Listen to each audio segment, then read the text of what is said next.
During a speech at the SELEC Forum, Chinese President Xi Jinping declared his support for Latin American and Caribbean countries to reject external interference. U.S. President Donald Trump arrived in the Saudi Arabian capital of Riyadh on his first international tour of the Middle East since taking office. And in Palestine, the Gaza Ministry of Health announced that 3 people died and 10 others were wounded after an Israeli attack on a hospital in southern Gaza.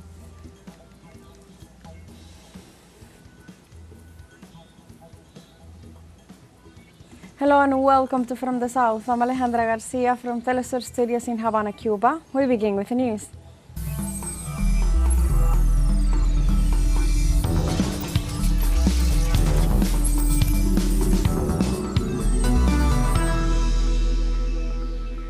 In China, during a speech at the SELEC Forum, President Xi Jinping declared his support for Latin American and Caribbean countries to reject external interference and follow a development path in accordance with their national conditions.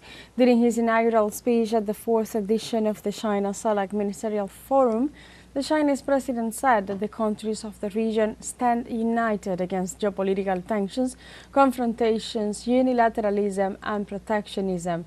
On the other hand, he rejected bullying and high-handed practices a day after Beijing and Washington announced a truce that will see tariff cut by 10% and 30%. President Xi also said that China and SELEC will implement the Global Development Initiative to defend the multilateral trading system and strengthen industrial chains. China and the United States have agreed to reduce tariffs on each other's products for 90 days, as well as the establishment of an economic and trade consultation mechanism. U.S. Treasury Secretary Scott Bessent said on Monday that both countries agreed to reduce reciprocal tariffs by 115%, so that Chinese imports will pay a 30% levy, while the U.S. products will pay 10%. He also described the talks with China as solid, affirming that both sides showed great respect. For his part, the Chinese Vice Premier He Lefeng assured that they had a sincere, deep and constructive meeting, something his nation had requested from his U.S. counterpart before the beginning of the encounters. Come to agreement that our reciprocal tariff rate will go down to 10% on the United States side, so it goes down 115%. We enter into a 90-day pause period for negotiations, which both the Chinese and the United States are very committed to, and the Chinese on their side also go down 115% to 10%, and they remove the countermeasures that they have. In a statement during her 3-day trip to Japan, the Director General of World Trade Organization, Ngozi Okonjo-Iweala, referred to the current global trade status. Trade is facing very challenging times right now, and it's quite difficult. But I also feel that there are many important opportunities in trade that we need to look forward to, and we should try to use this crisis as an opportunity to solve the challenges we have and take advantage of the new trends in trade. Trade is facing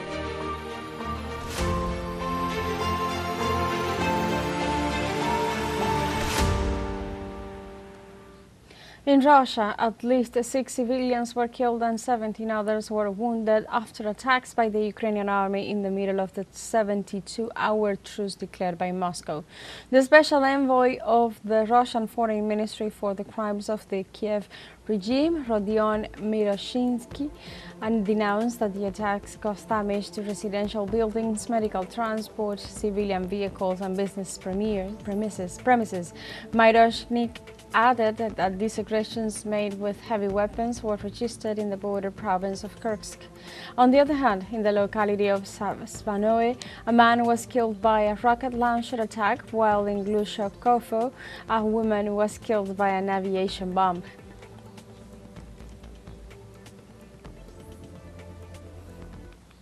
British police on Monday were investigating an overnight fire at the London house where Prime Minister Keir Starmer lived before he was elected to lead the country. Since taking office in July, Starmer has lived in the Prime Minister's official Downing Street residence, renting out the family home in the Kentish Town neighbourhood. London's Metropolitan Police Force said that the counter-terrorism officers were involved in the investigations. The city's fire department said that firefighters were called to a small fire just after 1 a.m. local time. According to the police force, the fire is being investigated and cordons remain in place while the inquiries continue.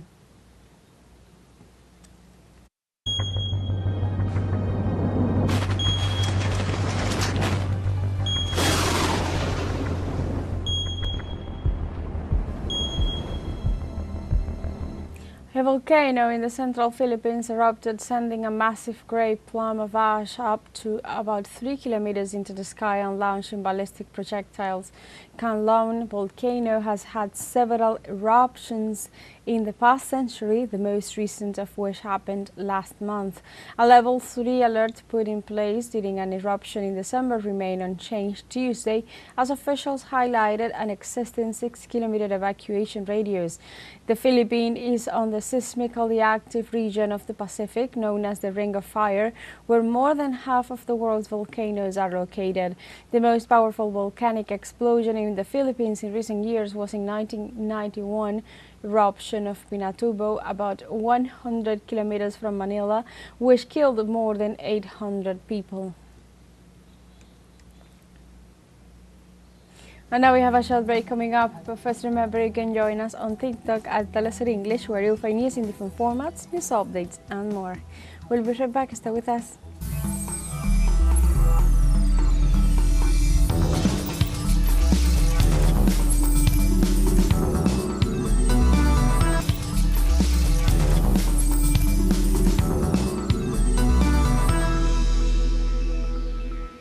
Welcome back to From the South.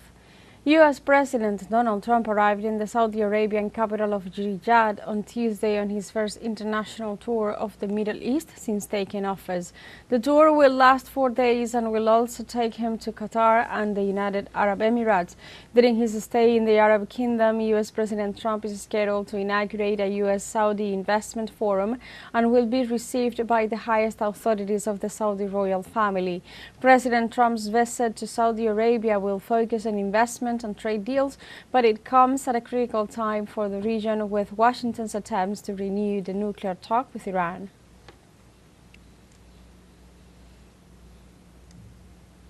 U.S. Secretary of State Marco Rubio announced that the United States has imposed new sanctions on Iran after another round of nuclear talks. Rubio explained that the actions are part of President Donald Trump's call for maximum pressure against Iran's proliferation activities and to ensure that Tehran can never obtain a nuclear weapon.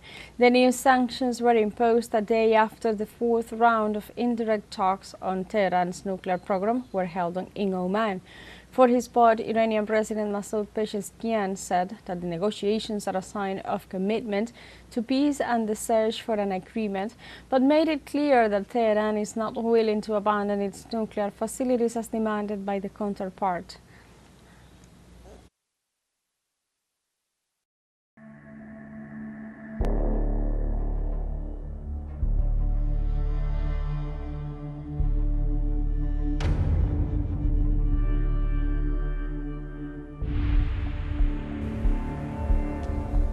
In Palestine, at least 3 people were killed and 10 injured after a new Israeli attack hit the largest hospital in southern Gaza. Health authorities reported that the bombing early Tuesday morning hit the surgery department of Nasser Hospital, located in the city of Khan Yunis. The Wafa news agency reported that the attack killed journalist Hassan Asli, who was receiving treatment for injuries sustained in an earlier bombing. His death brings to 213 the number of media workers killed by Israel in Gaza since October 2023. Occupation Army attacks claimed at least 11 lives since early this morning. Israeli Adon Alexander, who was released on Monday by the Palestinian Islamic Resistance Movement Hamas, has declined a personal meeting with Israel Prime Minister Benjamin Netanyahu. Due to his refusal to meet with the Prime Minister, the Israel Broadcasting Corporation said the political controversy has been generated within the regime. Although the reasons for his refusal are not yet known, information sources indicate that the causes may be related to dissatisfaction with the performance of the Israeli government while he was held hostage.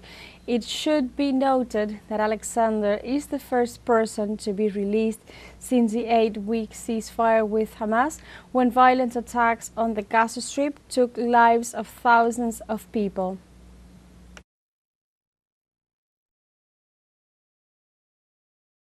In Syria, the education system faces a huge challenge due to the deterioration and destruction as a result of the war, thus preventing the reconstruction and adequate staffing. Several educational institutions were razed to the ground by the war and have not yet been recovered. Some that have obtained the support of international entities for restoration face a shortage of experts. The closure of numerous schools has forced students to flock the few schools that are still functioning, causing them to be beyond capacity due to a shortage of teachers. The government is undertaking more reconstruction efforts in deteriorated schools.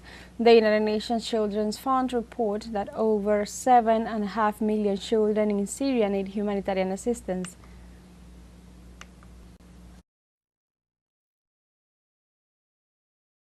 The governments of India and Pakistan announced a cessation of mutual military operations as of this Monday, May 12. India's Prime Minister Narendra Modi was the first to announce the suspension of its operations against military infrastructure in Pakistan, while stressing that it would continue to closely monitor the actions of its neighbor and act accordingly. Modi, for his part, stressed that any terrorist attack against India would be met with an appropriate response. Following this announcement, Pakistan announced the end of its military operation launched on May 10th last year in response to Indian military activities in Pakistani territory. Relations between India and Pakistan remain tense after the April 22nd attack in Pahalgam in Indian-administered territory that left 25 Indian and 1 Nepali dead. After a ceasefire agreement between India and Pakistan, most educational institutions in Kashmir reopened on Tuesday. The authorities decided to reopen schools after assessing the security situation, especially in areas close to the line of control and international border. However, schools in areas such as Kumpwara, Baramulla and Gurez sub-district remain closed as these are still under supervision. The truce concluded 4 days of missile, drone and artillery attacks that resulted in dozens of deaths in both countries and also represented their most devastating conflict since 1999. And we have a second show break coming up, but before we invite you to visit our Facebook page at teleSUR English. There you'll be able to watch our top stories, special live coverage and much more. Follow our page and activate the notification button to stay up to date on the world's most recent events. Final show break. We'll be right back.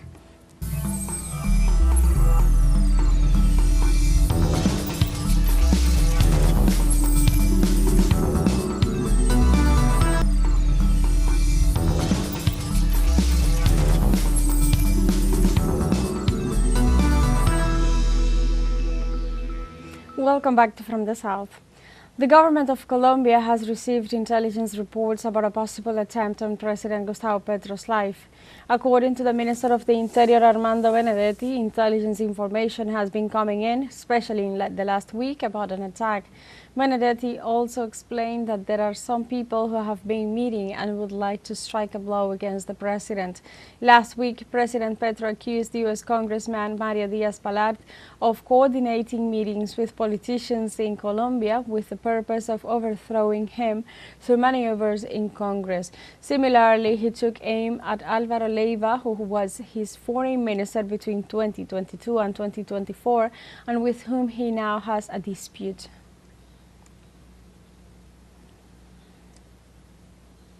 The Institute for Development and Peace Studies in the past of Colombia denounced Monday the murder of a community leader in the municipality of Inso, Cauca. Teófilo González Coqui was a recognized social and native leader who was also the spiritual leader elder of the Gaitana territory. In the past also stated that leader worked in the defense of the ancestral territory and shared wisdom with the community. The institute also stated that Coqui was murdered with a knife in the El Belén farm, property of the Indigenous Council of Gaitana territory. In 2025, there are 62 leaders assassinated by armed groups, which constitutes a violation of the rights of the population.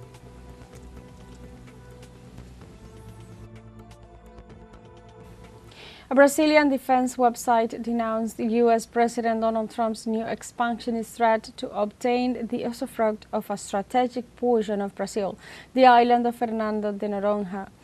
The news broke last week on a defense news website that described the idea as an unrestricted initiative based on an alleged historical right to the investments made by the United States during the Second World War at this airport.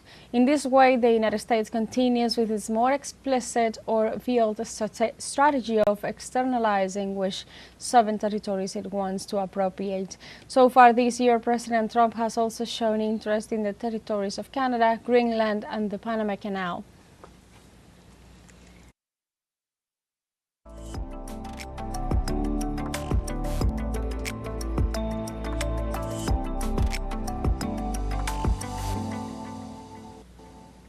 Iran hosts the 36th edition of the Tehran International Book Fair, a literary event that brings together more than 2,300 publishers.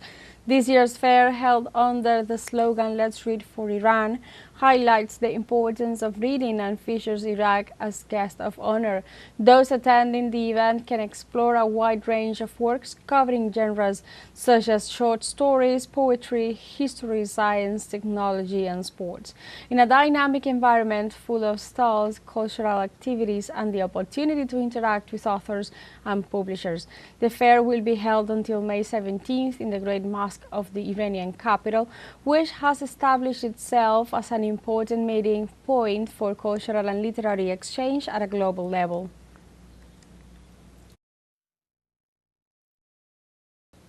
The Latin American Contemporary Film Festival 2025 will be held in Costa Rica from May 14th to 30th.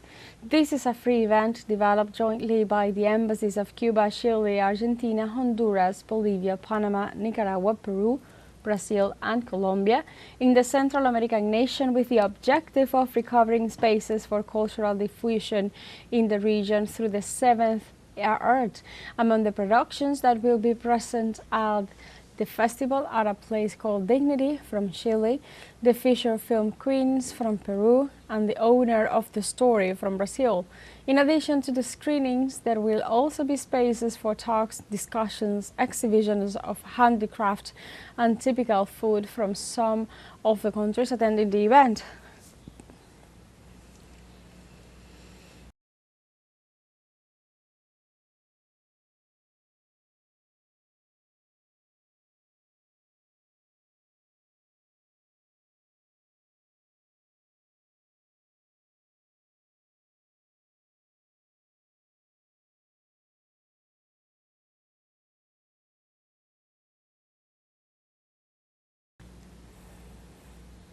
The Cuban-Russian co-production that will bring to the big screen the life and sports career of the triple Olympic and world champion Teófilo Stevenson is already being filmed on the largest island in the Caribbean. Our correspondent in Havana, Fabiola Lopez, tells us more. The Cuban-Russian co-production Teófilo is being shot in Havana by filmmaker Alejandro Gil. The 2-hour film is an approach to the sporting life up to the 1980s of what many consider the best heavyweight in the history of boxing. The best amateur boxer of all times, Teófilo Stevenson. A boxing movie, a sports movie, a movie with feelings, a movie that also expresses the other side of the sportsman who gave his all in sometimes difficult sentimental situations.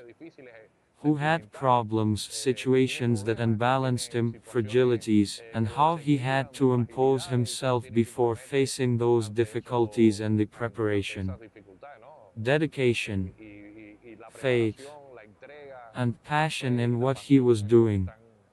It is a movie that can be entertaining. A movie that is human-centered and that intends to dialogue with today's audience. The sequence that recreates the 1972 Munich Olympics is filmed where Teófilo fulminated the White Hope, as they called the favorite in the games, the US Duane Bobic, in scene next to Stevenson, then also legendary trainer Alcides Agarra, played by Quique Quiñones, the last actor that arrived to the casting to play a co-starring role. The script gives you many possibilities, many edges, many things to hold on to and build what you want, and the freedom that the director has given us to work on the characters and some texts, somehow accommodating the things you're going to say so that it flows as naturally as possible and we are building something precious. Teófilo tries to transcend the commonplaces. It will not be a biography, but it will be faithful to the sport trajectory, each combat an element of creative and artistic expression. I have tried to change a little the lighting style, to make the light in the film as natural as possible, so that the encounters between the protagonist and his friends and trainers would also be as documentary as it was possible for us. And there, I am working with a lighting structure a little natural, without making you feel the light or have effects. Except for the fights. The fights are going to have some lighting effect. And that somehow we want to make it a visual show. It is an unexpected privilege for Alejandro Phillips to make his film debut playing Stevenson. Extremely thin, he underwent an intense process of physical preparations, toned his body, and learned to box like the experts. He studied in detail the style of Teófilo, how he moved in the ring and threw his punches. Yo estoy entregándolo todo, ¿sabes? Yo estoy dando lo mejor de mí, entregando. I am giving it my all, you know. I am giving the best of me, giving everything I can in all aspects, because this is a joke. My first film to start as a protagonist, and I have the honor of being directed by such a director and the whole team. It is a constellation of stars which makes it a very big honor. So that brings with it a maximum commitment on my part, and I am doing it with a lot of love. The directors of Teófilo warn that it is a work that explores the dignity and vulnerability of the character, a film that navigates between the documentary and the novel, an immense challenge to creation. Fabiola López, teleSUR, La Habana.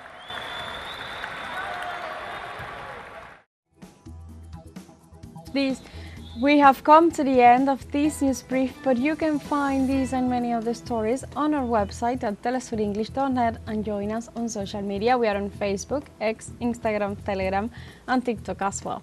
For Telesur English, I'm Alejandra Garcia. Thank you for watching.